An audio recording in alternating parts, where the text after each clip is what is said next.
Assalamualaikum warahmatullahi wabarakatuh. Apa kabar? Selamat pagi, selamat siang, selamat sore, dan selamat malam para pejuang ASN dimanapun berada. Welcome back channelnya Pak Guru Neso Jurnal. Di video kali ini Pak Guru akan memberikan contoh ribuan soal prediksi dan FR sesuai kisi-kisi dan jabatan teknik jalan dan jembatan ahli pertama, teknik jalan dan jembatan terampil, pengawas jalan dan jembatan, penata laksana jalan dan jembatan terampil, penata laksana jalan dan jembatan pemula, penata kelola jalan dan jembatan ahli pertama. Dan soal rekomendasi jitu dari para alumnus yang telah lolos di seleksi sebelumnya. Buat semua para pejuang ASN, saya sampaikan tidak ada proses yang instan. Yang ada hanyalah tidak ada hasil yang mengkhianati proses. Mari kita berproses dari sekarang. Teman-temanku semua bisa mendapatkan ribuan soal prediksi sesuai kisi-kisi melalui tautan WA yang ada di kolom keterangan video ini ya. Udah free materi sesuai kisi-kisi, yaitu jalan dan jembatan dan terowongan serta regulasi perundangannya. Free. Kemudian baik, mari kita bahas soalnya satu persatu. Sebelumnya saya akan membacakan mengenai kisi-kisi ya. Kisi-kisi teknik jalan dan jembatan ahli pertama, kompetensi umum, kebijakan atau peraturan perundang-undangan terkait infrastruktur jalan dan jembatan, teori-teori pada bidang keilmuan yang terkait pengelolaan dan pembangunan infrastruktur jalan dan jembatan, kompetensi khususnya perencanaan teknis jalan dan jembatan dan terowongan, pelaksanaan konstruksi jalan, pelaksanaan konstruksi jembatan dan terowongan, preservasi jalan, jembatan dan terowongan, lingkungan dan keselamatan jalan, pengadaan lahan dan dampak sosial, pendanaan jalan, jembatan dan terowongan, pengoperasian lalu lintas, bahan uji mutu. Kemudian kisi-kisi teknis jalan dan jembatan terampil juga ada ini. Nanti bapak-bapak, ibu-ibu, teman-teman, saudara semuanya bisa membacanya sendiri ya. Setelah mendapatkan dari klik tautan WA, bisa beli paket soalnya, kemudian ada free materi dan regulasi perundangannya, serta ada juga rangkuman dari regulasi perundangannya teman-teman. Untuk kisi-kisi pengawas jalan dan jembatan juga ini sama sebenarnya, secara besar sama semua. Langsung aja ke latihan soalnya. Ini teman-teman bisa baca sendiri ya teman-teman. Langsung aja soal nomor 1. Perihal kendaraan prioritas di Indonesia sudah diatur dalam pasal 134 Undang-Undang Lalu Lintas dan Angkutan Jalan UU LLAJ. Di bawah ini manakah yang harus diprioritaskan jika terjadi bersamaan di jalan, atau ini kasusnya di lampu merah gitu ya. Mana yang harus diutamakan? A. Ambulans yang membawa orang sakit. B. Iring-iringan presiden. C. Kendaraan pimpinan dan pejabat negara asing serta lembaga internasional yang menjadi tamu negara. D. Kendaraan pemadam kebakaran damkar yang sedang melaksanakan tugas. E. Konvoi dan atau kendaraan untuk kepentingan tertentu menurut pertimbangan petugas kepolisian negara Republik Indonesia. Ini teman-teman, jawabannya yang mana kira-kira?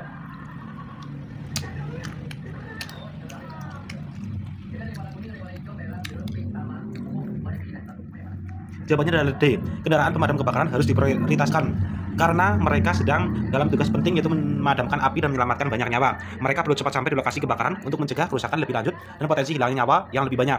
Oleh karena itu, kendaraan lain di jalan harus memberi jalan dan memprioritaskan kendaraan pemadam kebakaran adalah paling utama. Menurut pasal 134 Undang-Undang Lalu Lintas dan Angkutan Jalan UU LLAJ, kendaraan yang mendapatkan prioritas adalah 1. Kendaraan pemadam kebakaran yang sedang melaksanakan tugas. 2. Kendaraan untuk pertolongan pertama pada kecelakaan. 3. Kendaraan untuk tugas kesehatan. 4. Kendaraan pimpinan yang anggota lembaga tinggi negara. 5. Kendaraan yang digunakan oleh Kepolisian Negara Republik Indonesia. 6. Kendaraan operasional Tentara Nasional Indonesia. Dan 7. Kendaraan dinas pejabat negara lainnya yang ditetapkan oleh Kepolisian Negara Republik Indonesia. Kemudian soal nomor 2, kira-kira jawabannya yang mana?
Soal nomor 2. Terowongan yang dibuat untuk kepentingan lalu lintas air di kanal-kanal dan sungai-sungai yang menghubungkan satu kanal atau sungai ke kanal lainnya disebut dengan terowongan apa?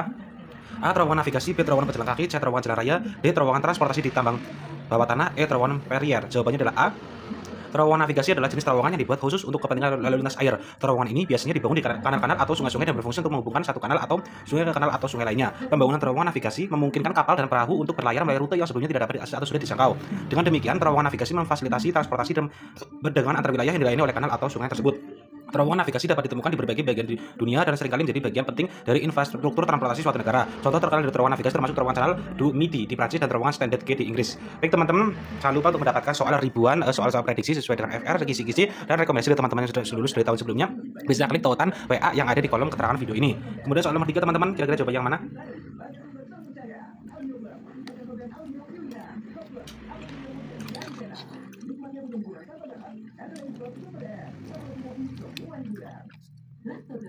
Satu-satunya susu dengan LDP dipercaya omega 3 lebih dukung akar cerdas dan tubuh aktif. Lactobro, haluan biasa 7 kilo berawal dari dalam.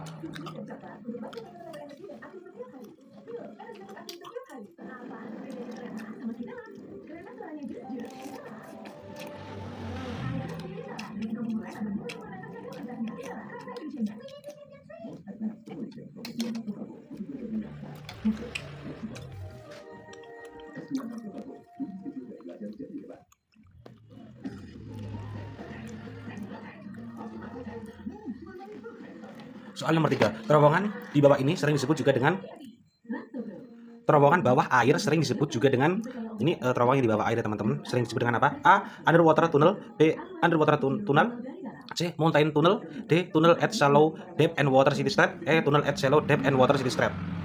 Jawabannya yang mana? Yang A ini underwater tunnel, yang B underwater tunnel.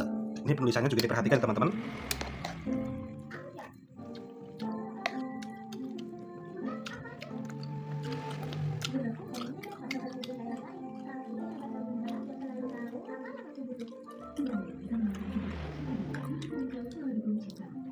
Soal nomor 3 jawabannya adalah A. Terowongan bawah air sering disebut juga dengan underwater tunnel. Terowongan ini merujuk pada terowongan yang dibangun di bawah permukaan air, seperti di bawah laut, sungai, dan danau. Terowongan ini memungkinkan transportasi dan komunikasi antara dua wilayah yang terpisah oleh air. Contoh terkenal dari underwater tunnel termasuk terowongan Channel yang menghubungkan Inggris dan Prancis di bawah Selat Dover, serta terowongan Seikan Jepang yang menghubungkan Pulau Honshu dan Hokkaido. Terowongan bawah air ini merupakan prestasi teknik yang luar biasa dan memainkan peran penting dalam memfasilitasi perjalanan dan perdagangan antar wilayah. Soal nomor 4. Metode pembuatan terowongan yang dibuat dengan cara menggali sebuah trench pada tanah, kemudian di dinding dan atap terowongan dikonstruksikan di dalam galian. Sesudah itu galian ditimbun kembali dan seluruh struktur berada di bawah timbunan tanah. Disebut juga dengan metode A. Underwater tunnel, B. Extended load, C. Rock tunnel, D. Soft ground tunnel, E. Cut and cover tunnel.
Soal nomor 4, jawabannya adalah E. Metode pembuatan terowongan yang dibuat dengan cara menggali sebuah galian pada tanah, kemudian dinding dan atap terowongan dikonstruksikan di dalam galian, dan selanjutnya galian ditimbun kembali sehingga seluruh struktur terowongan berada di bawah timbunan tanah. Disebut juga dengan metode cut and cover tunnel atau terowongan cut dan cover. Metode cut and cover tunnel adalah salah satu metode konstruksi terowongan yang relatif sederhana. Pada metode ini, sebuah galian dangkal digali di tanah, kemudian dinding dan atap terowongan dibangun di dalam galian tersebut. Setelah itu, galian ditimbun kembali dengan tanah sehingga seluruh struktur terowongan berada di bawah timbunan tanah. Metode ini biasa digunakan untuk terowongan dengan kedalaman dangkal dan di area yang tidak terlalu padat. Metode cut and cover tunnel dapat diterapkan untuk berbagai jenis terowongan seperti terowongan jalan raya, terowongan kereta api, atau terowongan bawah air.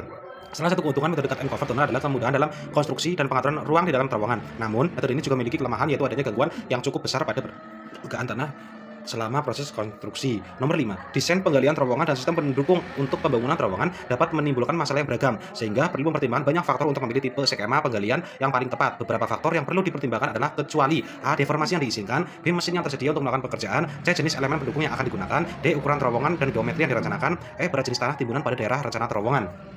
Ini teman-teman, soal nomor 5 jawabannya yang mana kira-kira?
Soal nomor 5, jawabannya adalah E.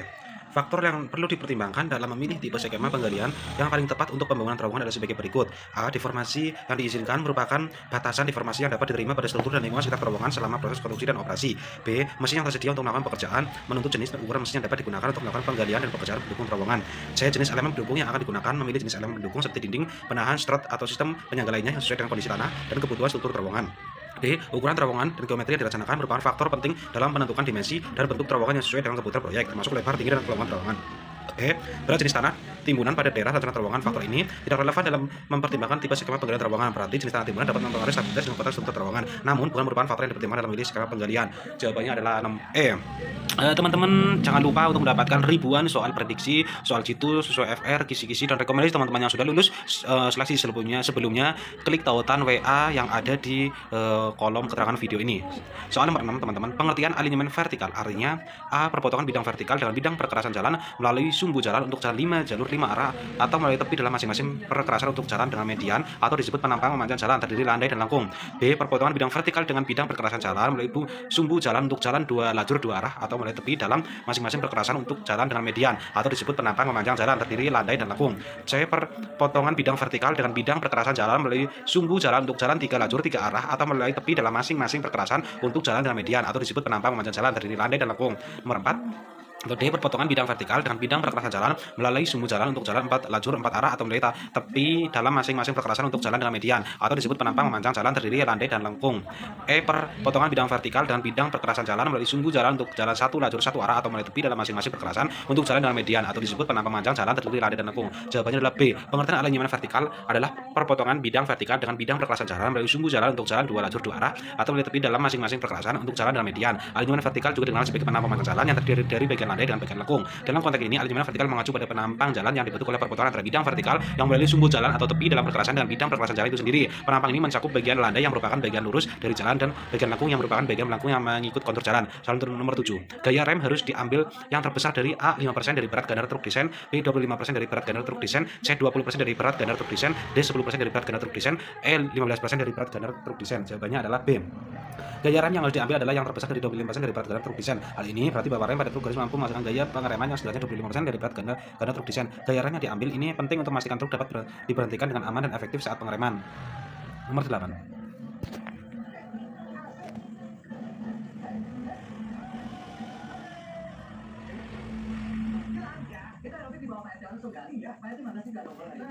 Nomor 8. Sifat bahan yang akibat beban yang bekerja bahan akan berubah bentuk dan tidak akan kembali ke bentuk semula permanen meskipun beban tersebut sudah ditiadakan. Sifat baja ini disebut sifat A. Modular, B. Rigid, B. Fleksibel, C. Elastik, E. Plastik. Jawabannya adalah nomor 8 E. Plastik. Sifat baja yang mengakibatkan bahan tersebut berubah bentuk secara permanen meskipun beban sudah ditiadakan disebut sifat plastik. Ketika baja mengalami deformasi plastis, struktur kristal di dalamnya mengalami perubahan yang permanen sehingga baja tidak dapat kembali ke bentuk semula setelah beban dihilangkan. Sifat plastik pada baja seringkali diinginkan dalam beberapa aplikasi seperti dalam pembentukan logam atau konstruksi struktural. Deformasi plastis memungkinkan baja untuk dibentuk dari berbagai bentuk dan memperluas kemampuan penggunaan baja. Soal nomor 9.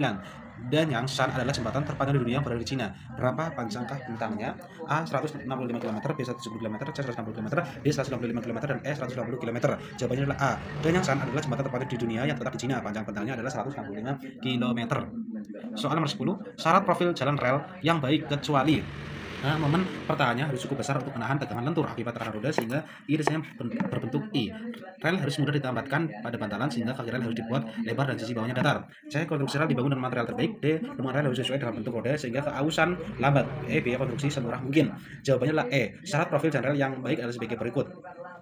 Momen pertahanannya harus cukup besar untuk menahan tekanan lentur akibat tekanan roda sehingga irisnya berbentuk I, yang berarti rel harus memiliki profil yang kuat dan tahan terhadap beban yang diberikan oleh roda. B. Rel harus mudah ditempatkan pada bantalan sehingga kaki rel harus dibuat lebar dan sisi bawahnya datar untuk memudahkan pemasangan dan stabilitas rel. C. Konstruksi rel dibangun dengan material terbaik untuk memastikan kekuatan dan daya tahan rel yang optimal. D. Permukaan rel harus sesuai dengan bentuk roda sehingga terjadi kaosnya lambat dan mengurangi gesekan antara roda dan rel. Namun, biaya konstruksi yang semurah mungkin bukanlah salah satu syarat profil jalan rel yang baik. Kualitas dan keamanannya jalan rel harus menjadi prioritas utama dalam pembangunan rel yang baik. Nomor 11. Jalur jalan tol layang terpanjang di Indonesia adalah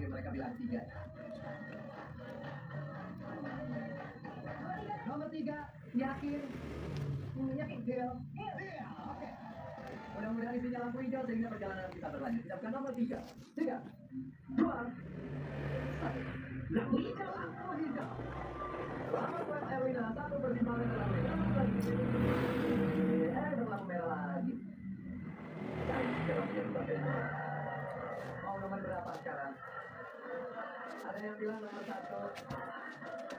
Tapi mereka kompak loh. Tadi 3 semua, sekarang 1 semua. Beda sama tim lain, tadi ada yang merah, ada yang biru, ada yang biru. Yang ini kompak, Ren. Kamu mau ikutin teman-teman atau milih sendiri? Nomor 1 berarti kompak sama tim kamu, yakin? Deal. Nomor 1 tolong tunjukkan mudah-mudahan isinya lampu hijau. 3, 2,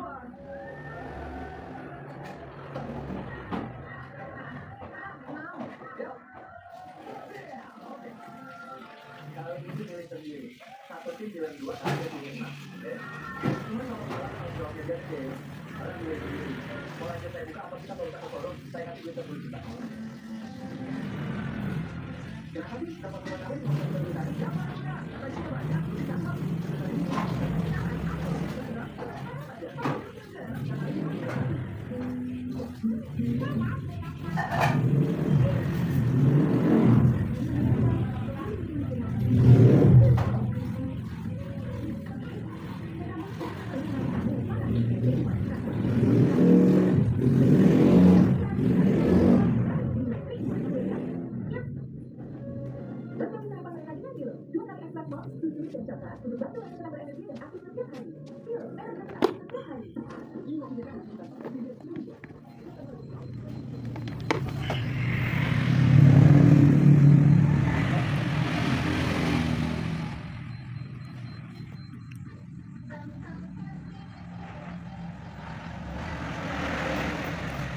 Soal nomor 13. Nilai maksimum inventarisasi kerusakan jembatan adalah A 0 sampai 6, B 0 sampai 5, C 0,3, D 0 sampai 7, E 0 sampai 4.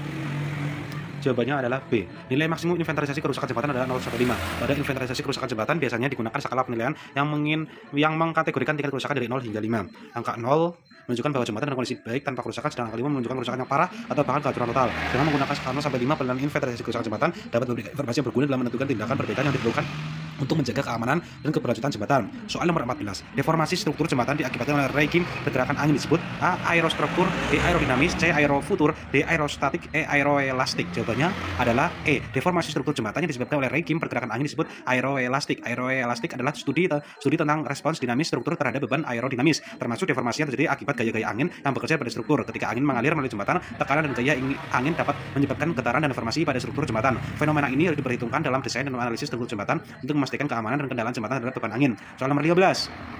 Gradasi agregat menentukan besarnya rongga atau pori yang mungkin terjadi dalam agregat campuran. Agregat campuran yang terdiri dari agregat berukuran sama akan berongga atau berpori banyak karena tidak terdapat agregat berukuran kecil dan dapat mengisi rongga antar butiran. Sebaliknya, bila gabungan agregat terdistribusi dari agregat yang kecil sampai besar secara merata, maka rongga yang terbentuk oleh susunan agregat akan kecil. Di atas merupakan pernyataan dari A. Sudirman, B. Kemenpu PUPR, C. ASHTO, D. Binarmega, dan E. Sudirman. Soal nomor 15 jawabannya A, cukup jelas ya. Kemudian soal nomor 16. Uji kepadatan tanah, kadar kelembaban, kohesi, sudut geser dalam terkait dengan beban beban titik jembatan. A akibat dari dukun tanah, B akibat kekerasan tanah, C akibat daya tekan tanah, D akibat porositas tanah, dan E akibat tekanan tanah. Jawabannya adalah E. Uji kepadatan tanah, kadar kelembaban dan kohesi sudut geser dalam terkait dengan beban tekanan tanah pada jembatan.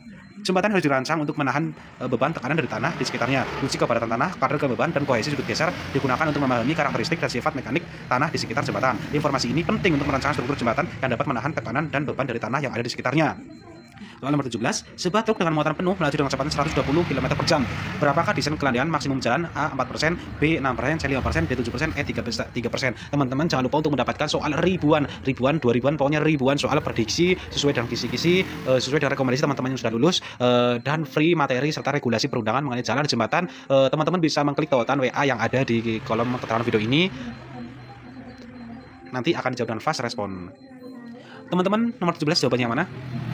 Jawabannya adalah E. Untuk mengetahui mengapa jawabannya adalah E, 3% kita perlu memahami rumus desain kelandaian maksimum jalan yang telah disebutkan sebelumnya. Dalam rumus ini kita dapat melihat bahwa desain kelandaian maksimum jalan berbanding terbalik dengan kuadrat kecepatan truk. Artinya semakin besar kecepatan truk, maka desain kelandaian maksimum jalan akan semakin kecil. Dalam rumus ini kecepatan truk adalah 120 km per jam yang merupakan kecepatan yang cukup tinggi. Oleh karena itu, desain kelandaian maksimum jalan yang dapat dilalui oleh truk dengan kecepatan tinggi ini akan cenderung rendah, yaitu 3%. Soal nomor 18, teman-teman. Teman-teman jangan lupa untuk mendapatkan soal ini ribuan soal prediksi tentang jalan dan jembatan pengawas jalan dan jembatan ahli pertama teknik jalan dan jembatan. Teman-teman bisa mendapatkan dengan cara klik tautan WA yang ada di kolom keterangan video ini. Nanti teman-teman bisa membelinya dan free materi dan regulasi perundangannya. Teman-teman dapat membelinya, kemudian free materi dan regulasi perundangannya. Kenapa harus sekarang? Karena kita harus mempersiapkan jauh-jauh hari, apalagi SKB ini prosentasenya lebih tinggi untuk seleksi CPNS, dan untuk D3K tentunya kita harus mendapatkan nilai yang terbaik dari teman-teman kita.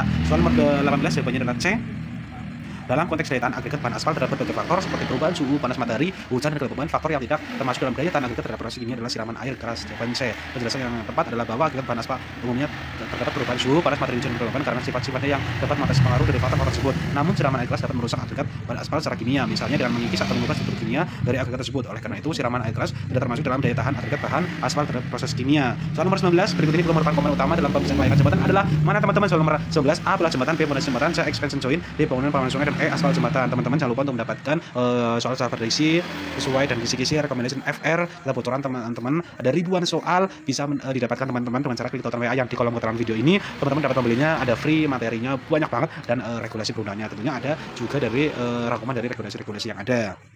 Nomor 19 jawabannya adalah E, bahwa aspal jembatan bukan merupakan komponen utama dalam pemeriksaan kelayakan jembatan. Komponen utama dalam pemeriksaan kelayakan jembatan biasanya meliputi pilar jembatan, pondasi jembatan, expansion joint, sendi ekspansi, dan bangunan pengaman sungai. Aspal jembatan lebih merupakan bagian dari lapisan permukaan jalan di atas struktur jembatan, bukan komponen utama yang menentukan kelayakan struktur jembatan itu sendiri. Soal nomor 20, berikut merupakan aspal hasil modifikasi adalah A aspal polimer plastomer, B aspal polimer plastomer, C aspal polimer plastimer, D aspal polimer plastomer, dan E aspal polimer plastamer. Jawabannya adalah nomor 20 D. Penjelasan lebih detail adalah bahwa aspal polimer plastomer merupakan jenis aspal yang dimodifikasi dengan penambahan polimer jenis plastomer. Plastomer adalah jenis polimer yang memiliki sifat